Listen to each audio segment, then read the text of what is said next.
Hello everyone, today I'm going to talk to you about the latest launches at Guerlain. Isn't this something I talk about quite frequently, lately at least?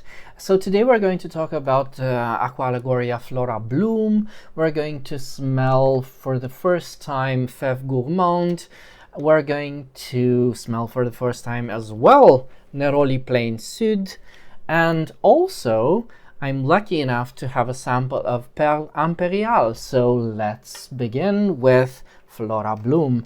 Florabloom is something I've smelled in Sephora because they already hit the stores, and I quite liked it. Now what I have here is the Forte variant, and I smelled the regular version. And I don't know, when they launched the three new Aqua Allegorias, Yuzu Oud, Bosca Vanilla, and Rosa, I don't know, Palisandro, I think. I don't know what happened to this one. I think this one was supposed to be launched then as well, but they left it for last. This is a single release for 2024, but that's fine. This is so... I mean, I wasn't expecting to like this, probably because a lot of people didn't like this quite at all. But I think there's so many echoes of other Aqua Allegorias in this, especially if you squint hard enough. There's traces of coconut fizz in this, which I do love. So this is a tropical scent.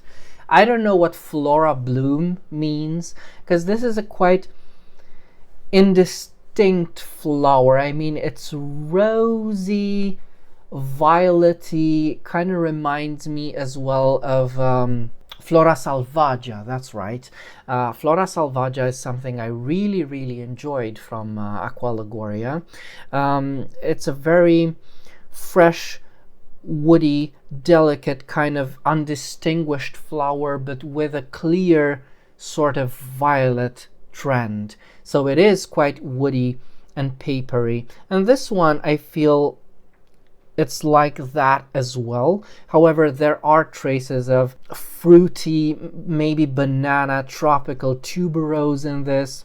There's hints of rose in this, there's hints of jasmine, of course, and of course that beautiful violet. This is a very multicolored, happy summer scent. It's quite fresh, and that green coconut base, I should say, because it feels like the coconut is in the base somewhat. I don't know, it's definitely in the background, so this is why it feels like it's in the base. But now that I have smelled and own coconut fizz, I understand what Guerlain mean by coconut. It's not necessarily the food aroma coconut we're so used to in other type of perfumes. It's more like milky, musky, see-through, floral type of coconutty flavor, if that makes sense. It's beautiful. It's woody and milky. It's got a bit of sandalwood in there. It's creamy. I like it. It's a happy scent, and I think it'll do well. And the Forte variant, I don't think it's very much different from the regular Florabloom. I think regular Florabloom is a lot fruitier than this one, so I think I might prefer the regular version. This one's heavier, it's woodier. It's more floral. I think I prefer the fruitier version to this one, but a beautiful launch nevertheless. These are just details. Now let's smell Fève Gourmande for the first time. For those of you who don't know, Fève Gourmande is nothing else than the old Gourmand Coquin transformed in a new bottle for the La Matière, taken out of the now defunct collection, which was called Les Élixirs Charnels. No, but let's be sure that it's actually Gourmand Coquin, and it is just that. So Gourmand Coquin, or Fève Gourmande now, is a rose chocolate, or I should say chocolate rose, because chocolate is definitely the most important thing in the fragrance. It is center stage. It is dark chocolate. It's not vanilla chocolate. This is my idea of a good gourmand scent, right? You've got chocolate elements, but it's still a perfume. It's still a fragrance scent. It's not food aroma at all. So the rose is very green.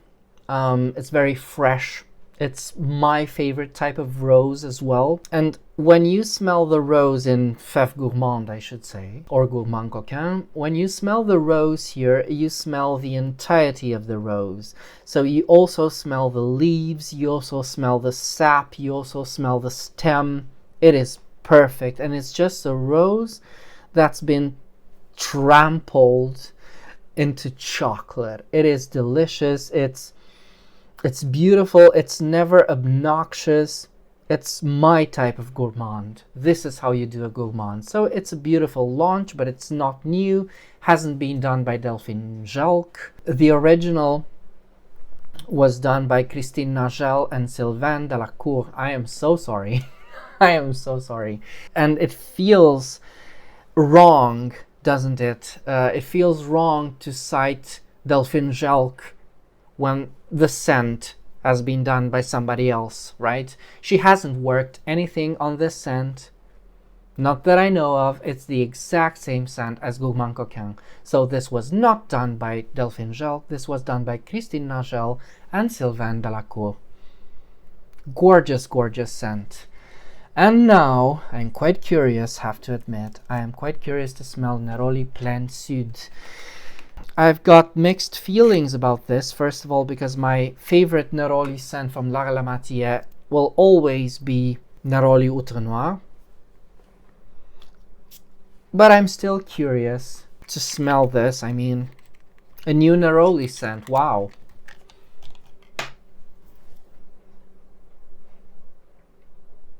It's spicy Néroli. Spicy floral Néroli this time, whereas Néroli Outre Noir is more citrusy Néroli. This one is more floral Néroli, but it's still spicy. I mean, not a lot of things going on. They cite cinnamon and ginger, and probably that's true, but it's definitely soapy. It's beautiful smelling. It smells beautiful. It smells a bit more than a regular Aqua Allegoria. Maybe it smells like an Aqua Allegoria Forte. However, this is definitely not La Relamatière material, sorry. Another thing that pisses me off about Néroli Plein Sud is that they use the name of Antoine de Saint-Exupéry, which is something traditionally associated to Vol-de-Nuit and Vol-de-Nuit alone in perfumery, and they kind of muddled this by having another scent associated to Antoine de Saint-Exupéry. I mean, when Jacques Guerlain created Vol-de-Nuit, he actually met Antoine de Saint-Exupéry. They were friends.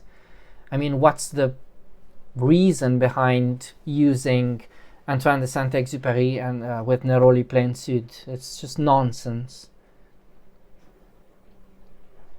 So I mistakenly thought that this was just a special edition for La Relamatière, but this is just something that's going to stay forever. I mean, forever at Guerlain.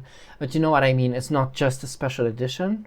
They did have a special edition with the box having some drawings, I mean, possibly related to Antoine de Saint-Exupéry, but that's just, again. And I think that costs a lot more, not sure. But this is a beautiful scent. It's quite lovely. It's Néroli like I haven't smelled before at Guerlain, to be fair. It's not very familiar to me. I mean, Néroli is still Néroli, but it's the floral, sweeter type of Néroli.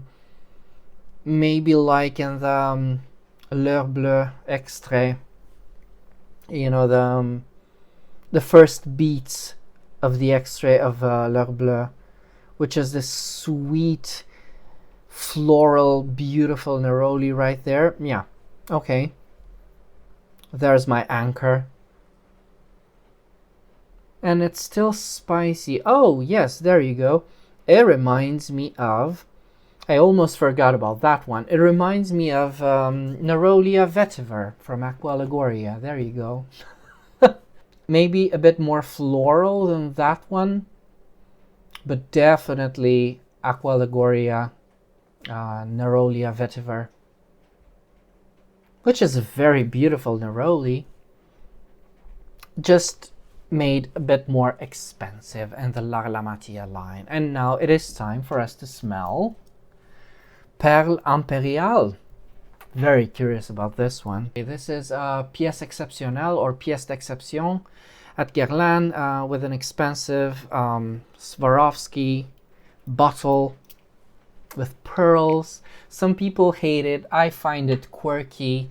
The bottle, I mean, I wouldn't spend the money on it, but I do find it quirky and quite interesting. But let's see what the smell is all about. Oh my, green apple. Very fresh green apple, violet. That's beautiful. I mean, usually with this pieces of exception at Guerlain, it's never about the scent, right? It's you buy the bottle and that's it. You pay for the bottle. But I would love to smell this, you know, made more accessible to other people. This is something I love. It reminds me of Météorite le Parfum. Météorite le Parfum. Yeah, that's right.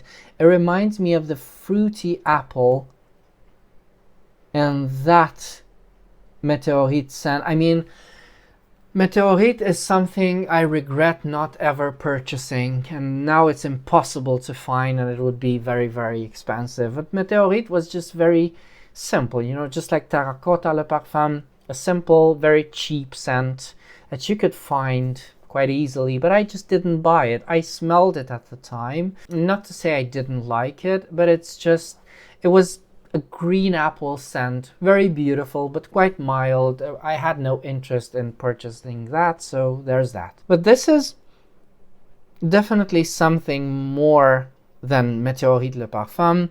It's more ambery. It turns into something quite familiar and something that I love. It smells quite close to Diorome Intense. Of all things, it smells close to Diorome Intense. I'll just have to look on the notes in an instant. But as of now, it's fresh, fruity, apple, iris, I think. Aldehydic. God, let's look on the notes. Okay, let's look on the notes. Okay, I was very wrong. So this is bergamot, fig, powdery notes, sandalwood, leather, and myrrh. All right. Now the fig isn't something I would smell in this. I still maintain my first opinion on the apple. It's definitely powdery though, because as I said, it does remind me of Diorome Intense. So I do suspect iris in this. Definitely woody, definitely ambery, but I don't get any hints of myrrh in this. However, this is a very, very beautiful scent. Very, very beautiful. I love this. I wish this was made more accessible in one form or another, maybe in another collection. This does feel, I mean, if they had launched this as a Larlamatia, I think it's a more interesting scent for the Larlamatia line, but I guess it works as a piece of exception as well. This definitely smells very, very distinguished and refined and very expensive as well. There's definitely hints of vanilla in this,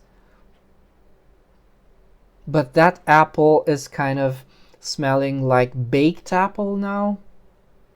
So it's quite delicious. My mouth is watering. This is almost gourmand. It's beautiful. This is a beautiful Guerlain launch. It's a shame that the most beautiful Guerlain launches have to be these very expensive, more than exclusive launches, which are not at all accessible. But this is a very, very good launch. And I wish this stayed a part of, the Guerlain portfolio for longer. Yes, this is very decadent. I love this. So let's smell them once again. All of them. This is Florabloom. Well, Florabloom in comparison to this gorgeous Perle Impériale is just like, it's child's play. But it's still, as I said, it's a beautiful, happy scent. Unassuming, simple, happy scent. Fruity, floral, quite lovely. Quite powdery, this one as well. Now let's smell, well, Fève Gourmande, which is just Fève Gourmande. This is chocolatey roses. Nothing has changed. Néroli Plein Sud. Oh, what a gorgeous scent. I love this because I love Néroli vetiver so much. I love this, Néroli Plein Sud. So I guess they are testing the market with a launch. Then they take the same scent and put it in a more expensive bottle. Sometimes it works like this, sometimes it's the other way around at Guerlain. But this is very similar to Néroli vetiver. A very beautiful scent nevertheless. And Perle Impériale. Wow. There's something... Now I do get the fig now. But not because it reminds me of the actual fruit of fig, but because it reminds me of Patchouli Ardent from Les Absolus d'Orient, which I think is discontinued right now. It's that same rosy, fruity thing that is supposed to be reminiscent of fig, I suppose. To my nose, it's still reminiscent of apple, but it's so aldehydic. It's so fresh. This is amazing. It's very beautiful. Perle Impériale. Well, there you go. If you want to smell like this, you'll have to pay 750 euros, I think. So, beautiful launches, some very interesting, some not. If you've got any other questions regarding the fragrances we've spoken about today, do let me know. And until next time, remember, fragrance creates memories, and may yours be happy.